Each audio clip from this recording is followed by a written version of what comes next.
and even eats with them. This is unheard of. Ang mga religious leaders nung araw ay hindi sila naglalakad sa silong ng anino ng bahay ng mga makasalanan. Hindi sila papasok sa bahay ng mga makasalanan. Hindi sila nakikisalamuha. Tapos nagulat sila sa Jesus na ito.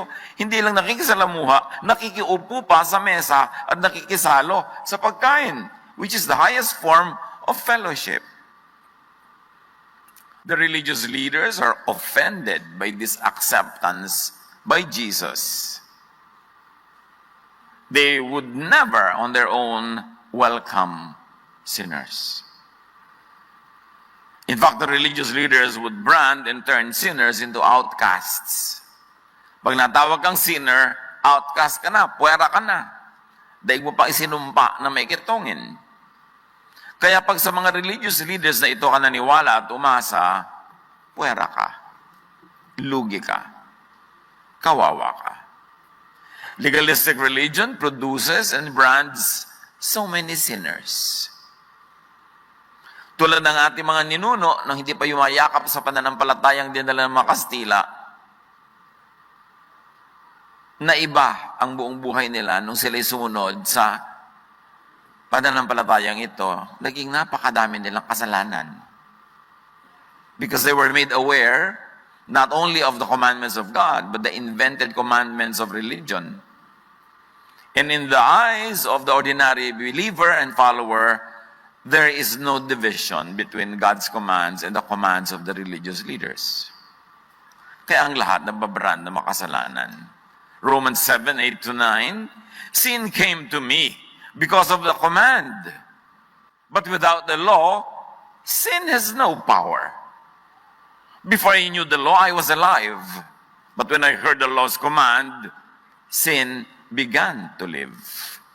So kung hindi nyo naman itinuro lahat yung bawal na yan, hindi sana ako makasalanan sa mga panukat. Pero pinatawan nyo ako ng kotakot-takot ng mga utos na hindi ko naman kayang sundin, kaya mula nung dumapo kayo sa buhay ko, naging sinful tuloy ako by your standards.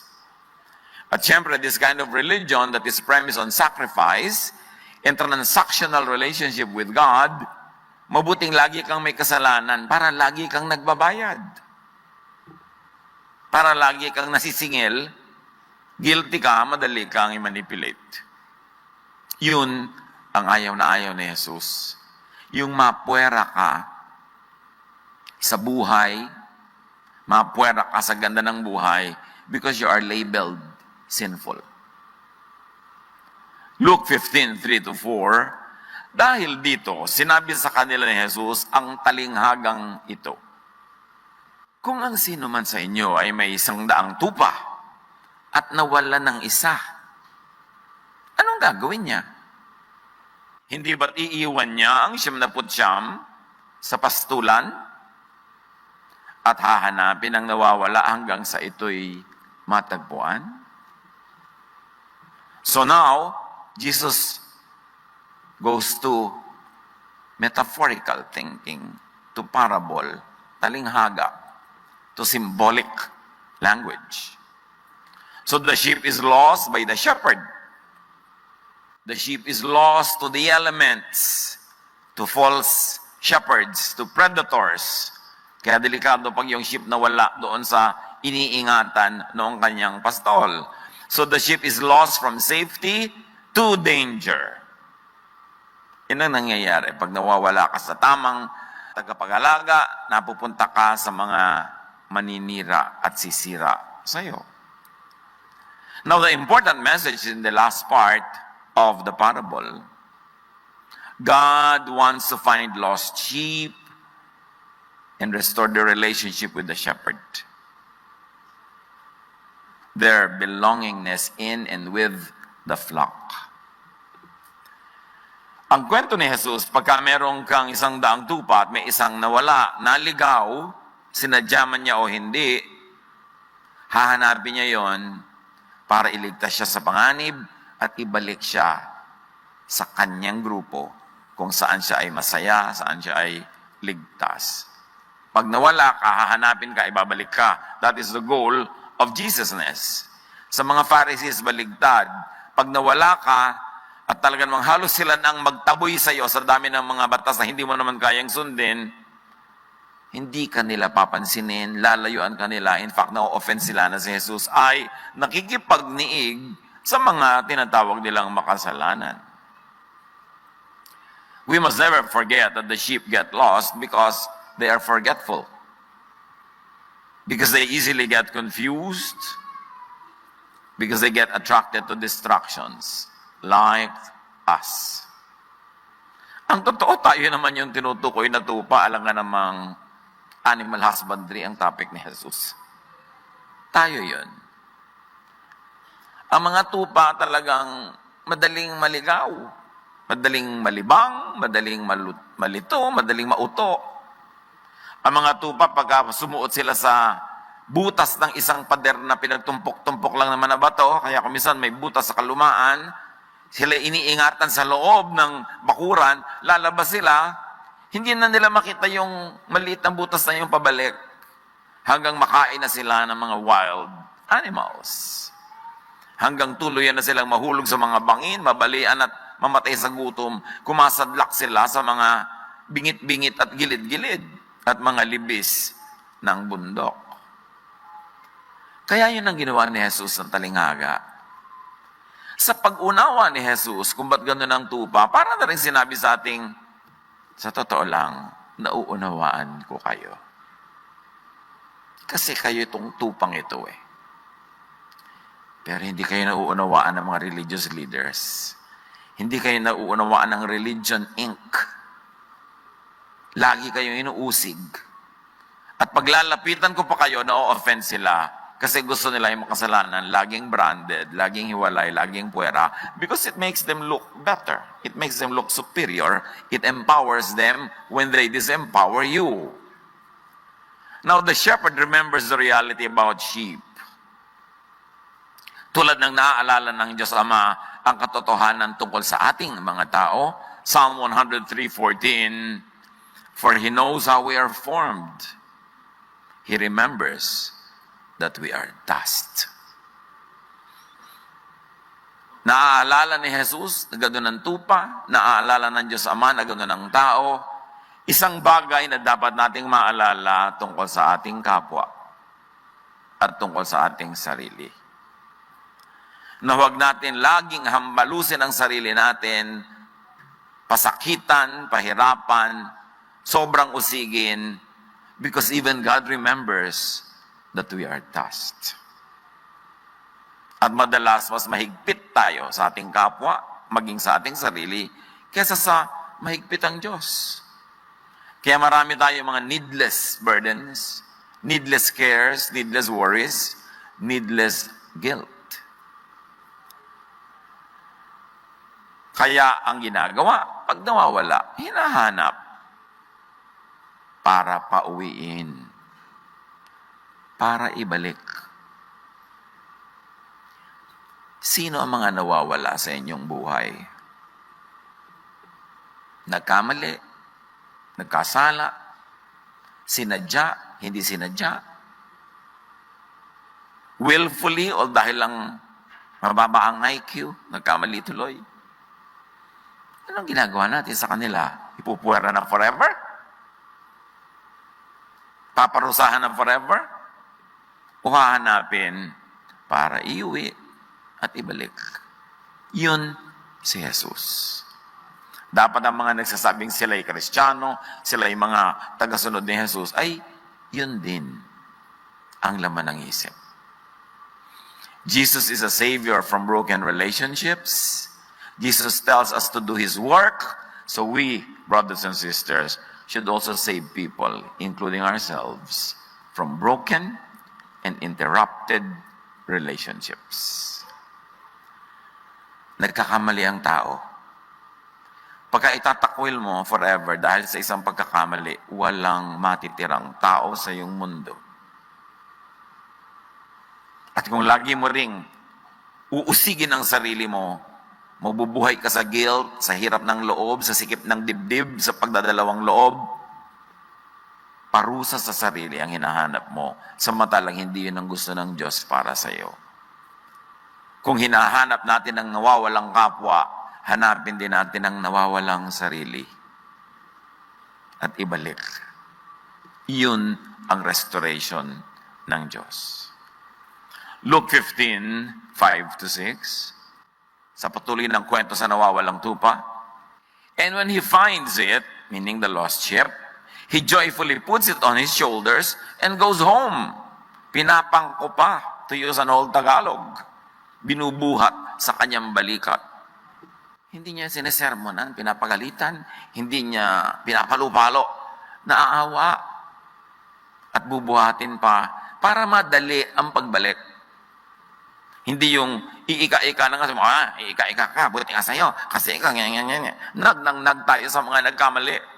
Pinuntahan mo pa daw, pero papagalitan mo lang naman pala. Tama naman magalit pagkamali ang ginagawa, pero may timing. Hindi agad-agad, maghintay ka ng tamang timing. Pag may taong nagkamali, nadapa na sugatan, hindi yun ang panahon para siya pagalitan. Panahon muna yung para siya buhatin. Panahon para siya paggalingin, alagaan. Aha, malakas ka na, halika mo, upo ka dyan. Yun, dapat ganun. May oras siyempre rin ng sermon. Pero pagka nagdudugo siya, nasasaktan, sabi niya, Papa, don't preach. Wala sa panahon. Kaya maraming sermon natin at paggalit, tama naman pero wala sa oras, hindi rin tuloy nadirinig. Sayang. God is in the business of bringing lost sheep home. Literally. Yung possessed man, na ang tagal-tagal na wala sa kanyang tahanan dahil tumira sa kuweba kasama ng mga bangkay doon, nung gumaling, gusto sumama sa Panginoon, sabi ni Lord, go home to your family. Na-interrupt ang relationship nyo. Ang daming parting hindi mo nadaluhan. Ang daming kontribusyon na hindi ka nakaambag. Ang daming sayang wala ka doon. Ang daming hirap na hindi ka nakabalikat at nakahati. Umuwi ka, yun atupagin mo. Jesus wants broken and interrupted relationships to be restored and to continue. Yung blind man na kanyang binigyan ng paningin, nung luminaw ang mata, sabi niya, huwag ka nang bumalik sa village, huwag ka nang bumalik sa mga tao, umuwi ka diretso sa bahay. Marami ka na na-miss. Marami ka nang hindi nagawa. Marami ka nang tuwa na hindi na ituwa, umuwi ka.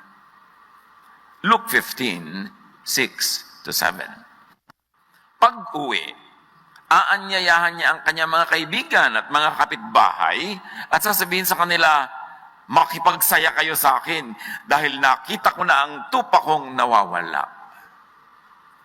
Sinasabi ko sa inyo, magkakaroon ng higit na kagalakan sa langit dahil sa isang makasalanang tumalikod sa kasalanan kaysa sa 99 na matuwid na hindi nangangailangan magsisi. Hindi binabaliwala ni Jesus yung 99 na matuwid kasi walang matuwid. This is a swipe at self-righteous people. When Jesus says heaven is happier with one outcast who is restored than with 99 self-righteous religious persons who consider themselves above repentance and not needy of restoration. Sabi niya, alam niyo, mabuti pa isang makasalanan, nagbagong loob, nagbalik loob, nare-restore. Kasi yung 99 na nagbabanal-banalan, mga santong kabayo, ang tawag nila, akala nila hindi sila makasalanan, hindi sila nagsisisi, sila patong naninisit na uusig ng kapwa, hindi natutuwa sa inyong langit. Mabuti pa yung obviously nagkasala, pero obviously din, tinatanggap niya yon, nagbabagong loob, ikinatulugod ng kalangitan ang ganong asal. Now, the real story and the heart of the matter is this. Introduction pa lang yung kanina ni Jesus. He's a very skilled storyteller. Ngayong naibukas na niya yung prinsipyo, pupunta na siya sa main theme. Luke 15:1-13. Isang pamilyar na kwento na hahanapan natin ng mga bagong gata para makagawa tayo ng mga bagong latik mula sa napakagandang kwentong ito. Luke 15:11-13, sinabi pa ni Jesus, may isang tao na may 2 anak na lalaki. Sinabi sa kanya ng bunso, Ama, ibigay na po ninyo sa akin ng mamanahin ko. At tinatingan ng ama ang kanyang ari-arian. Nakita niyo yung ama dito, represents God. Napakadaling kausap. Hindi siya katulad ng Diyos na ipinapanakot sa atin ng relihiyon. Diyos na laging mahigpit, mabagsik. Pag nagalit ka, tutudlain ka na makidlat. Bubuka ang lupa, kakainin kang buhay. But Jesus introduces to us, reintroduces to humanity the real image of the Father. Yung bunso, kabuhay-buhay pa ng ama, hinihingi na yung mana, binigay. Madaling kausap. Pagkalipas ng ilang araw, ipinagbili ng bunso ang kanyang bahagi at nagpunta sa malayong lupain. Nilostayin niya ron sa mga bisyo ang lahat niyang kayamanan, which you might call bisyo equals sins.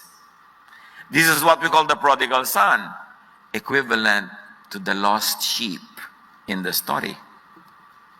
Luke 15:14-16, nang maubos na ito, nagkaroon ng matinding taggutom sa lupain ngayon. Kaya't siya'y nagsimulang maghirap. Look, hindi pinaghirap ng mundo yung buong bayan na yun dahil nandun yung alibughang anak. Talagang nangyari lang yun. It was a calamity that befell so many people. Hindi ito personal na parusa sa isang nagkasala, tapos nadamay na yung lahat. Hindi katulad ng mito na pinaiiral ng napakaraming tao na pag nagkasala ka, ang daming madadamay. Sabihin, sister, makasalanan ka, ayan, nabiyak tuloy ang building natin. Di ba? Anak, makasalanan ka, ayan, nabagsak ang negosyo natin. Anong tingin nyo sa Diyos? Dahil sa kasalanan na isa, paparusahan niya lahat.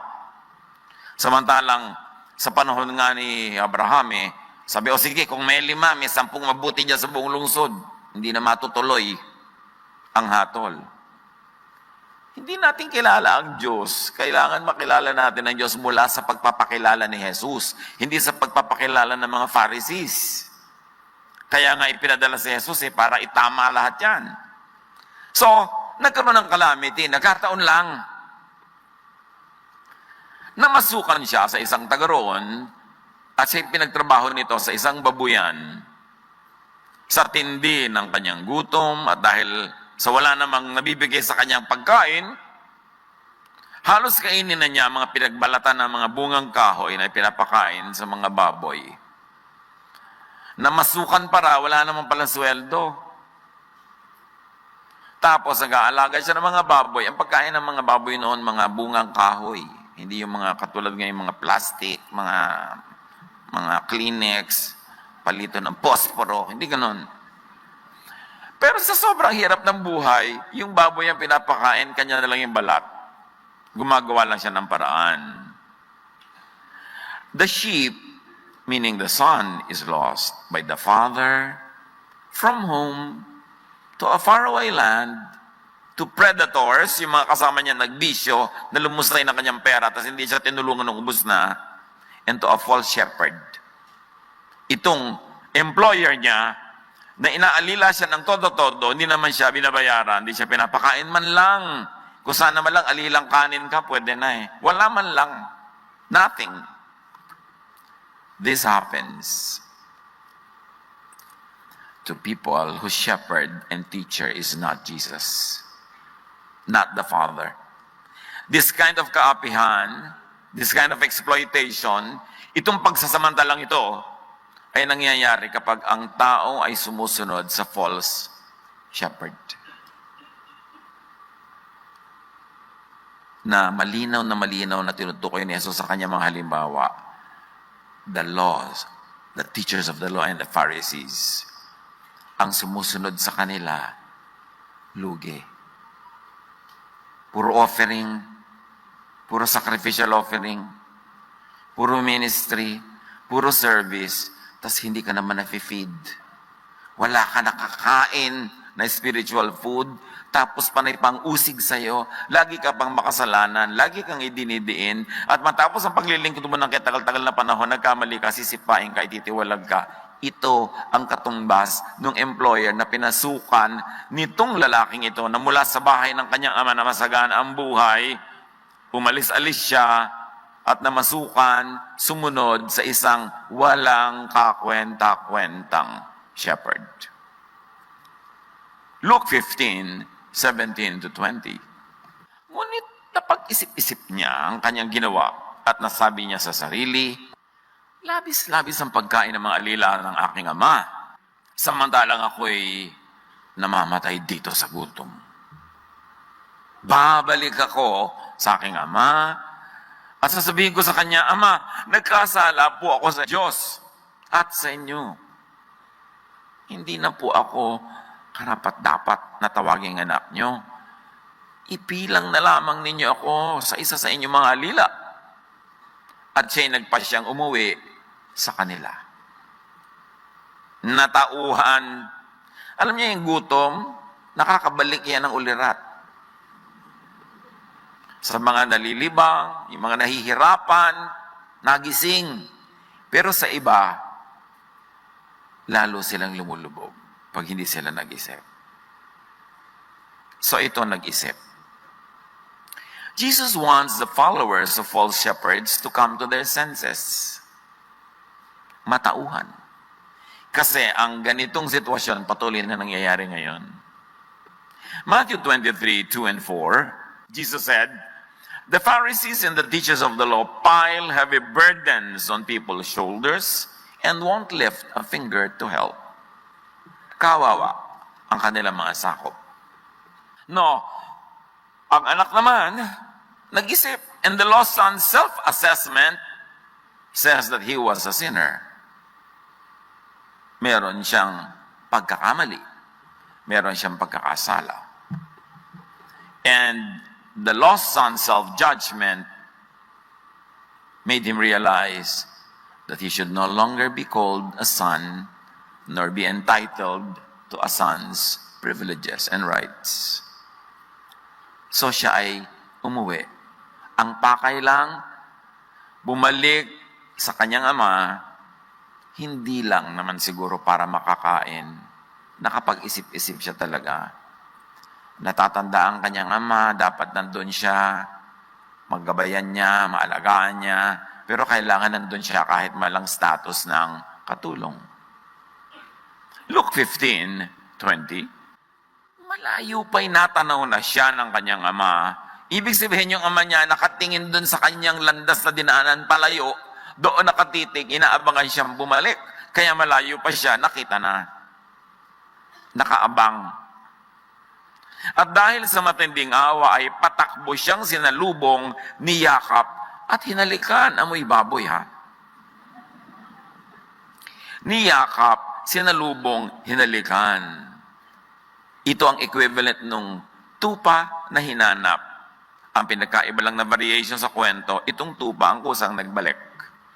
Kasi tao naman ito, hindi tupa. Kaya ikaw tao, bumalik ka. Kung hindi ka bumabalik, tupa ka ba? Dapat magkusa ka dahil hindi ka naman tupa eh. Mas mataas-taas ang IQ mo. Dapat mag-isip ka. Mga iniwan mong asawa na dapat di mo iniiwan. Iniwan mong responsibilidad ng mga anak. Iniiwan mong trabaho na sinusweldohan ka. Ano man yung iniiwan mo na dapat nandun ka, mag-isip. At kusang bumalik. This Father is the image of the invisible God. Ang sarap makipagmahalan sa ating Diyos kung kilala lang natin siya ayon sa pagpapakilala ni Jesus. Kahit ano mangyari, tatay pa rin. May mga tao, sumunod sila sa mga Pharisees and teachers of the law. Deacon sila sa church, leader sila sa church. Nung nagkamali yung anak, itinatakwil. Hindi pwede. Lumayas ka sa bahay natin. Deaconess ako. Anong sasabihin ng church? Ang itanong mo, ano sasabihin sa ni Jesus? Siya nga, hinanap yung tupa, itong tatay na ito, kung ano-ano na ginawa ng anak, niyaka pa, hinalikan. Ikaw, nanay ka, tatay ka, itatakwil mong anak mo dahil nire-reject siya ng religion? Mag-isip-isip kung ano ang effect sa atin ng ating religious beliefs and religious practices. Pag ang effect ay hindi ka bumabait, lumulupit ka pa, hindi ka nagbabalik, lalo kang lumalayo, hindi bumubuti ang ugali mo, sumasama pa, hindi ka dapat nandyan. Mag-isip. Kahit ano pang mangyari, yung anak, anak pa rin. At kung ito yung example, tupang hinanak, anak na niyakap, para sa ating lahat ang lesson. Yung magulang mo pa rin. Ano pa man ang reklamo mo sa kanya. Yung anak mo rin. Yung asawa mo, yung kapatid mo. Dapat, kung nagkaroon ng mga paglalayo-layo, pagkakahiwa-hiwalay ng loob, magising at magbalikan, ito ang kalooban ng Diyos. Kung minsan may mga komplikasyon, minsan, Pastor, paano po ako babalik sa asawang iniwan ko 20 years ago? May asawa na po siya, may mga anak na siya. Ako rin nagkaroon na ng ibang asawa, may mga anak na ako. Ano pong gagawin ko? Ewan ko sa inyo! Pumasok-pasok kayo sa gulo na ito, tapos ako ngayon ang po problemahin nyo. Pero truth to tell, may mga situation na mas tahimik na sigurong manahimik na kayo where you are now, kasi mas lalong gugulo.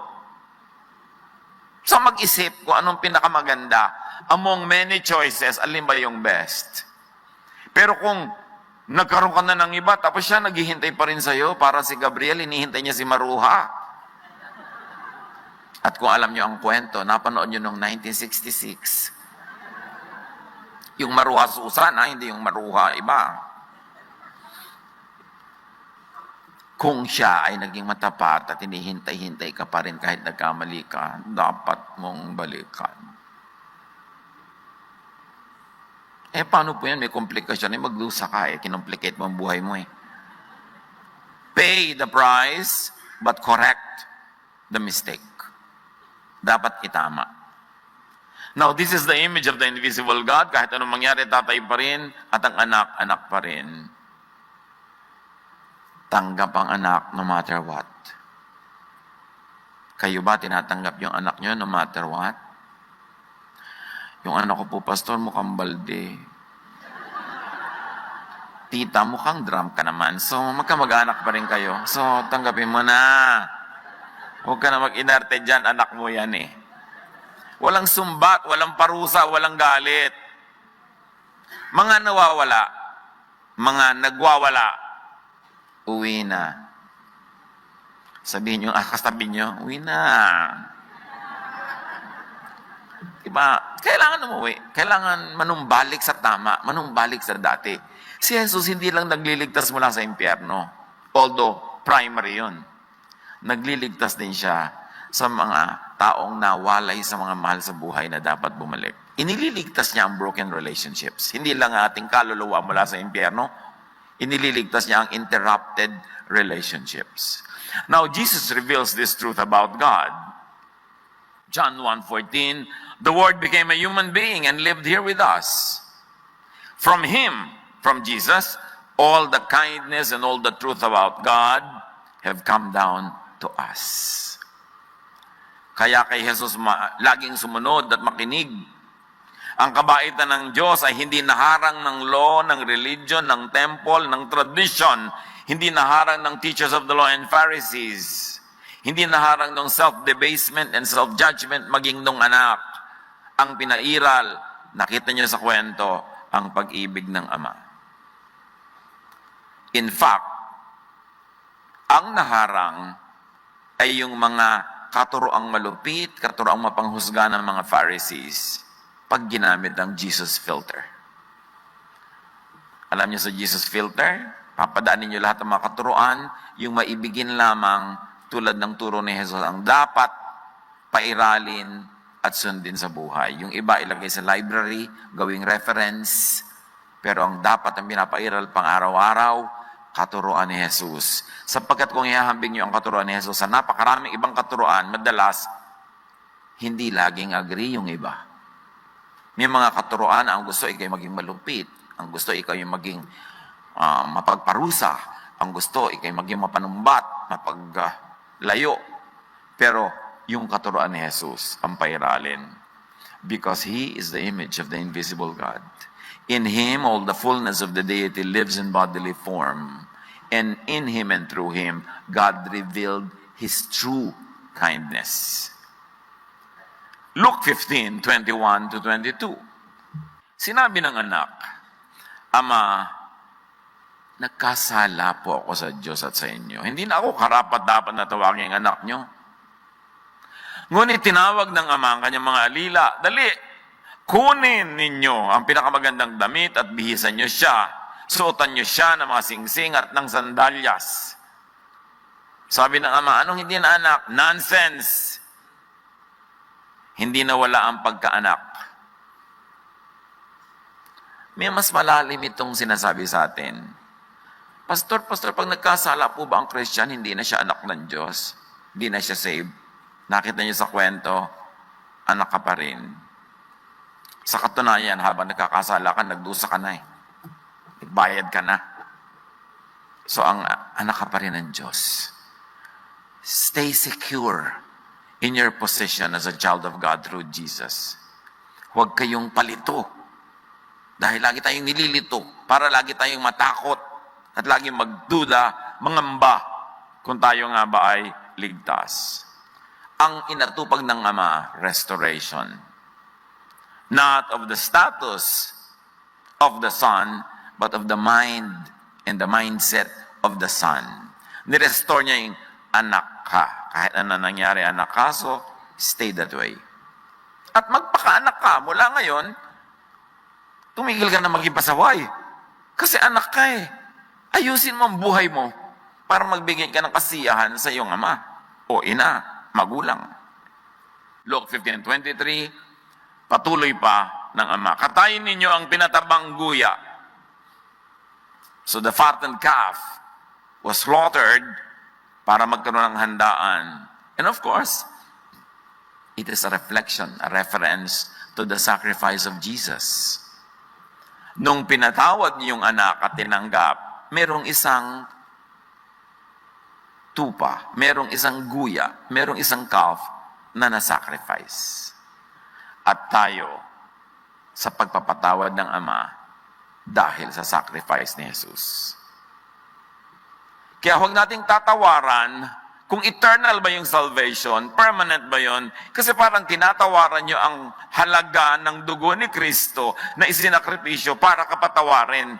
Tapos yung pala nagkamali ka, hindi ka na naman pinatawad. Ang baba naman ang value ng blood na yon.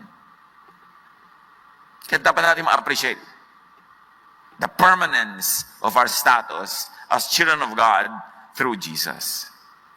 Sin is wiped out through Jesus, the Lamb of God.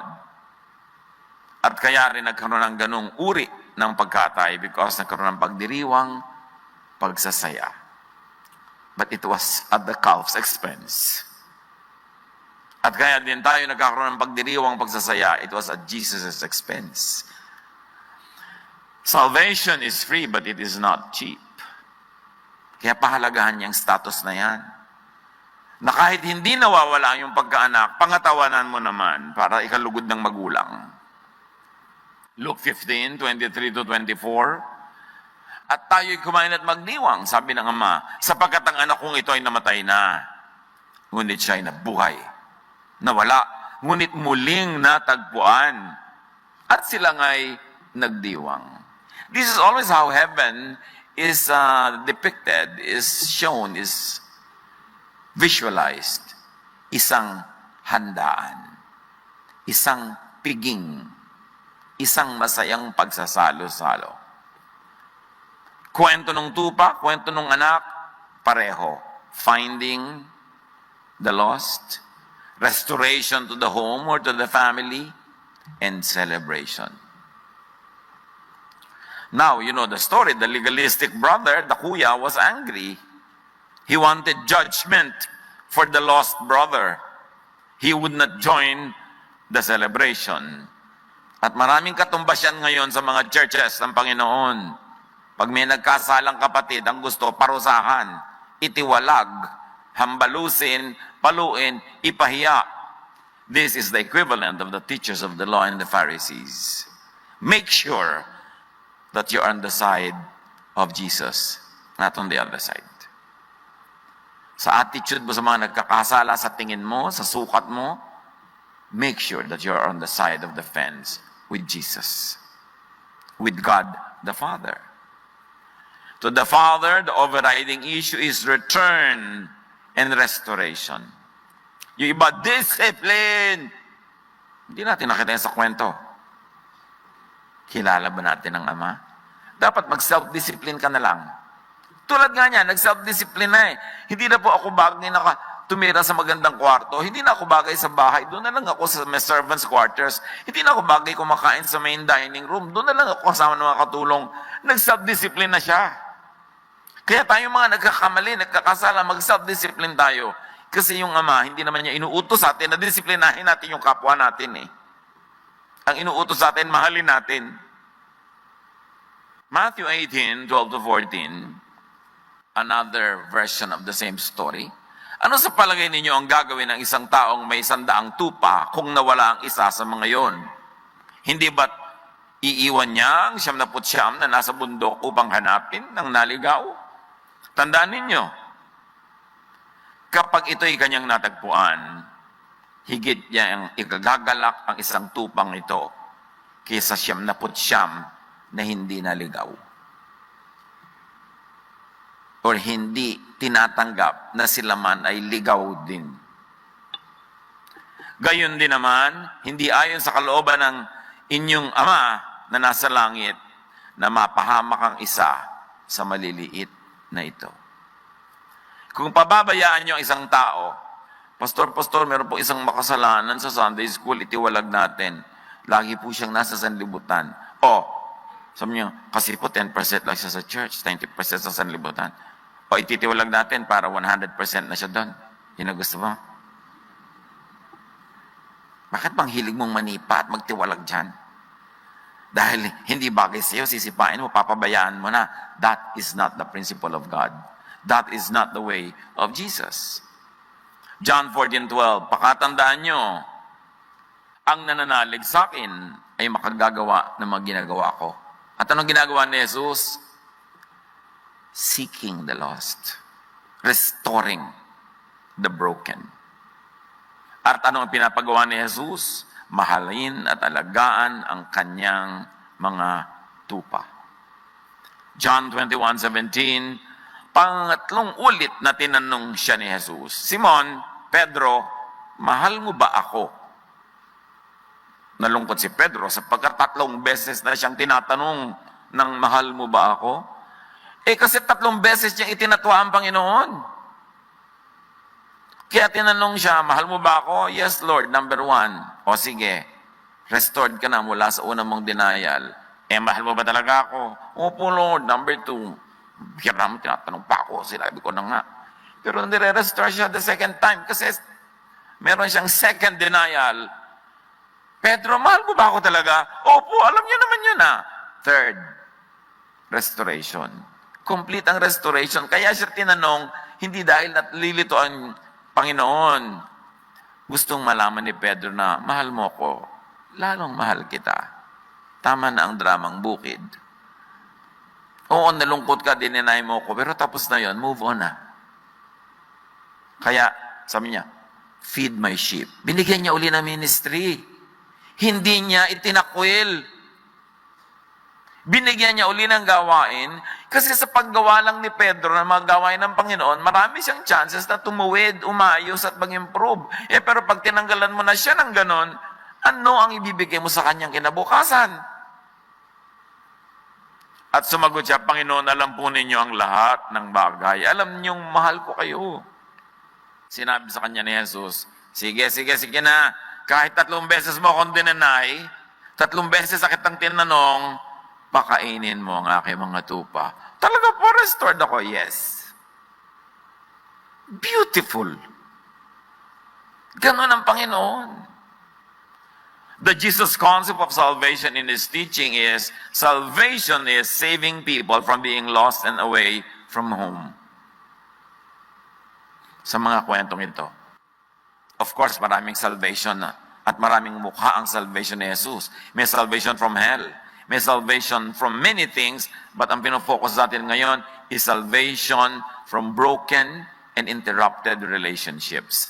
Savior din, relevant din si Jesus sa ganung larangan ng ating buhay. So ang ating reaksyon, be open-hearted to a mistaken loved one who had left but now returns as a penitent. Tandaan nyo, as a penitent. Even in other religious groups, ang teaching nila, a sinner must be restored when he comes as a penitent. Absolution must be granted to a penitent. Even religious leaders have no choice but to give that. Yan ang turo. Pag bumabalik na bahag-bahag ang buntot, gumagapang sa lupa sa kakahihiyan, at talaga namang durugo ang puso, pipipiping parang papel, napakatigas naman ang puso mo para hindi magpatawad. Ikaw nga araw-araw humihingi ng tawad sa Diyos. Patawarin ang tunay na kumikilala ng kamalian at humihingi ng tawad at handang magbayad. May bayad. Ang inaalok ng anak, huwag niyo na ako ituring na anak, huwag niyo na akong pakainin sa dining hall. Katulong na lang. Willing siya magbayad. Hindi yung sorry ng sorry, tapos wala namang pagbabago. Sorry na, galit pa ha. Nagsasorry na nga sa'yo no? Galit pa. Parang hindi ka sorry. Sinasabi ng body language mo, hindi ka sorry. Pero yung totoong sorry, mga kapatid, do a Jesus. Forgive. With the same forgiveness that you grant this person, you will be forgiven by God. Salvation, in this way, is restoring people's relationship with God, with the Father, and with the fellow human beings. Doon sa bahay, kaya pinauwi. Kaya sa mga fellow tupa, kaya dinala uli doon sa grupo. Now they are restored, not because they are right, but to make them right with God.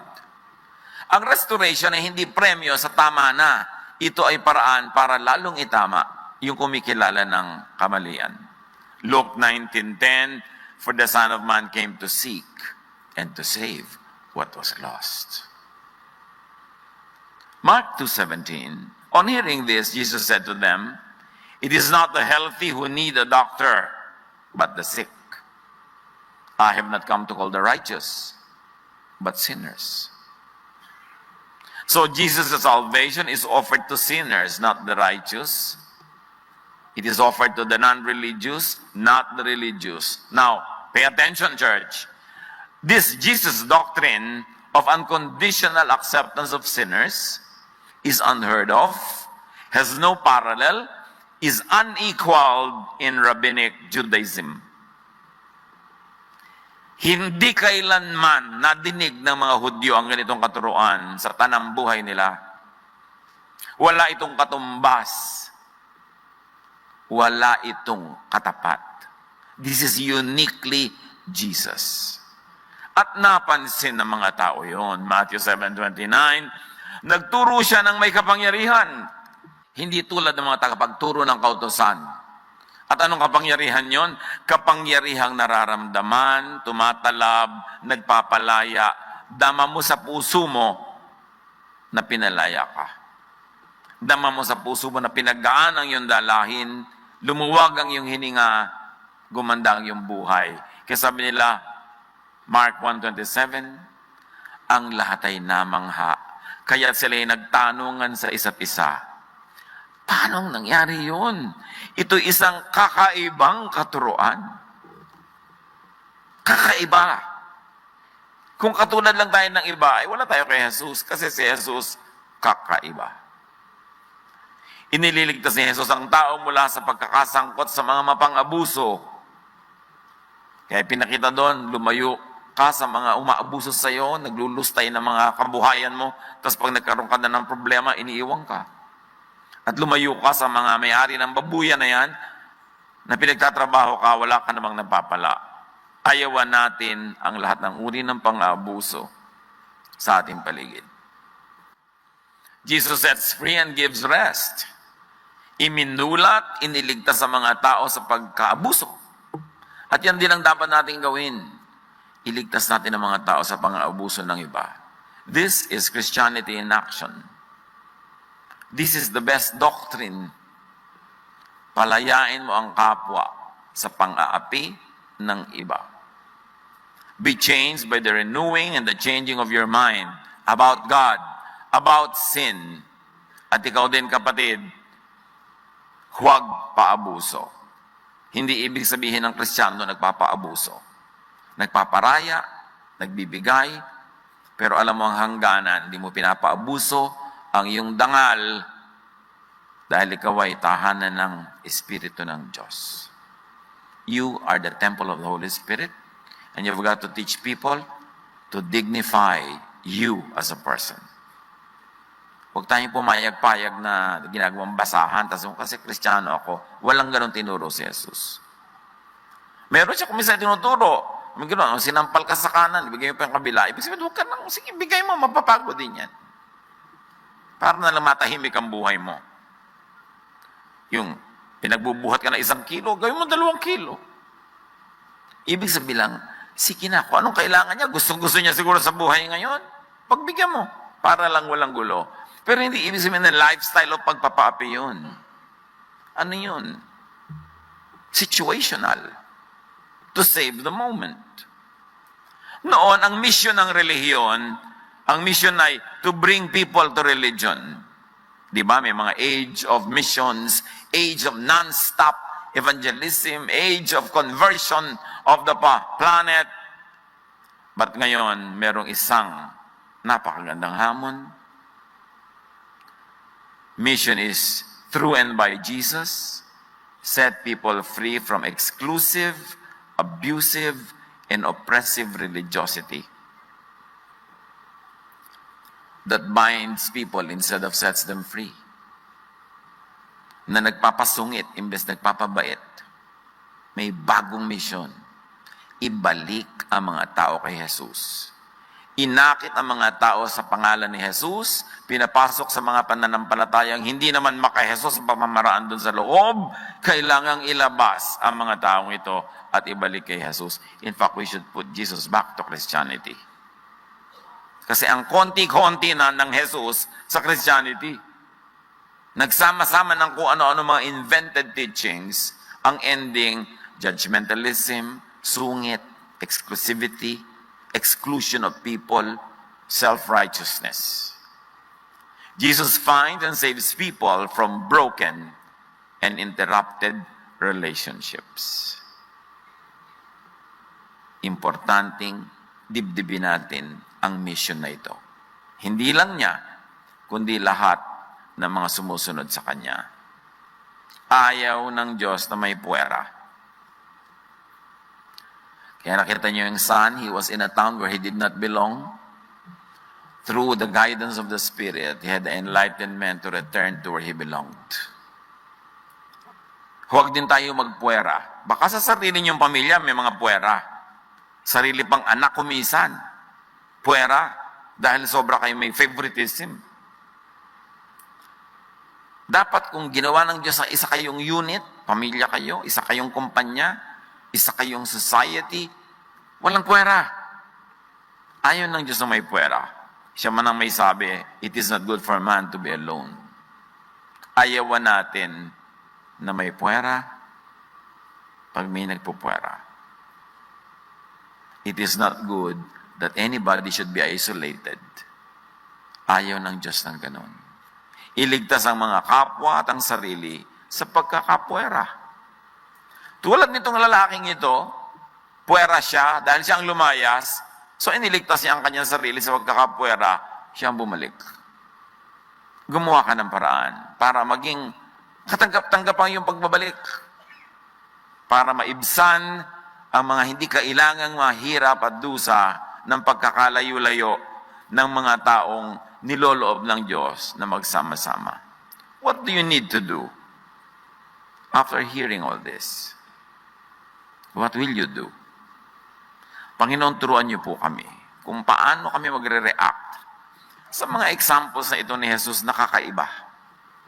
Sobrang kakaiba sa pagtanggap, pag-restore, pagmamahal sa tao.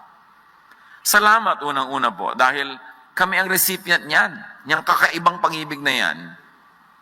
Pero turuan niyo kami na maging mga dispensers din ng kakaibang pag-ibig na ito. Na hindi lang kami tagatanggap, kami man ay tagabigay. Pagbulay-bulayan mga kapatid sumandali, ang kahulugan nito sa inyong